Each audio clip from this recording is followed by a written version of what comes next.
Praise the Lord. Hallelujah.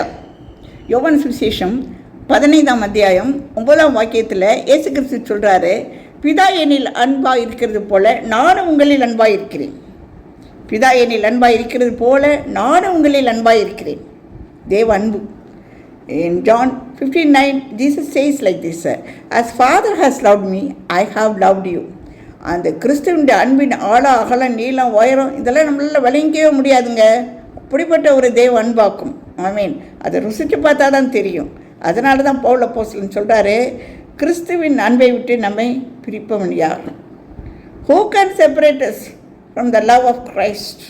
Romans 8:35, it is said so. Praise God.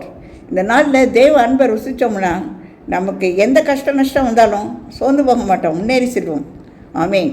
ஆனால் தான் எபேசு சபைக்கு letter எழுதும் பொழுது பவுல் அப்போஸ்தலன் சொல்கிறாரு, கிறிஸ்துவின் அன்பின் ஆழம், அகலம், நீளம், உயரம் இன்னது என்று நீங்கள்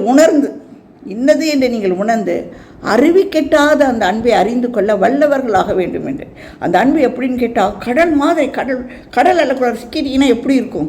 கடல் அலக்கூடாது. அந்த மாதிரி பொங்கி வரும். நீ சொல்லுவாங்கள்ல, அவங்க அன்பு காட்டினாங்க திக்கும் காடி போயிட்டேன் அப்படின்வாங்க. அப்படியே அன்பு காட்டினாங்க திக்கும் காடி, இது வேணுமா உனக்கு, அது வேணுமா, அப்படின்னு சொல்லி அள்ளி அரவணைச்சு ஆமேன் ஸ்தோத்திரம். அந்த திக்கு முக்காடி போகத்தக்கதான தேவ அன்பு. ஆமேன். கடல் போல நம்ம மேலே புரளும். ஆமேன் ஸ்தோத்திரம்.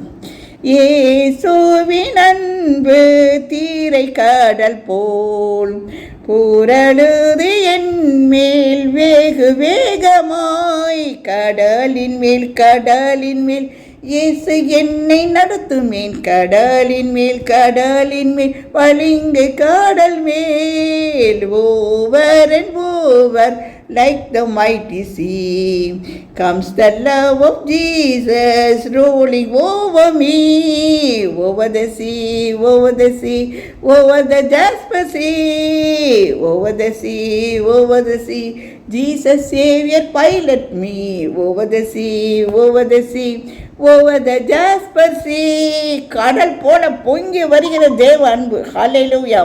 அதை ருசித்து பார்த்தா தான் தெரியும். ஹல்லேலூயா. கர்த்தர் நல்லவர் என்பதை ருசித்து பாருங்கள். ஆமேன் ஸ்தோத்திரம்.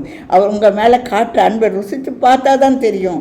கடல் போல பொங்கி வருகிற அந்த தேவ அன்பில் முங்கி போயிடுவீங்க. ஆமேன். ஆனாலும் அதில் அவர் வழி நடத்துகிற தேவனாக இருக்கிறார். ஆமேன். கர்த்தருடைய அன்புக்காக ஆண்டவரை துதிக்கிறேன். தேவ அன்புக்காக ஸ்தோத்திரம். இன்னது என்று அறிந்து கொள்ளத்தக்கதான தெய்வீக ஞானத்தை கர்த்தர் எனக்கு உங்களுக்கு கட்டளையிடுவாராக. ஆமேன்.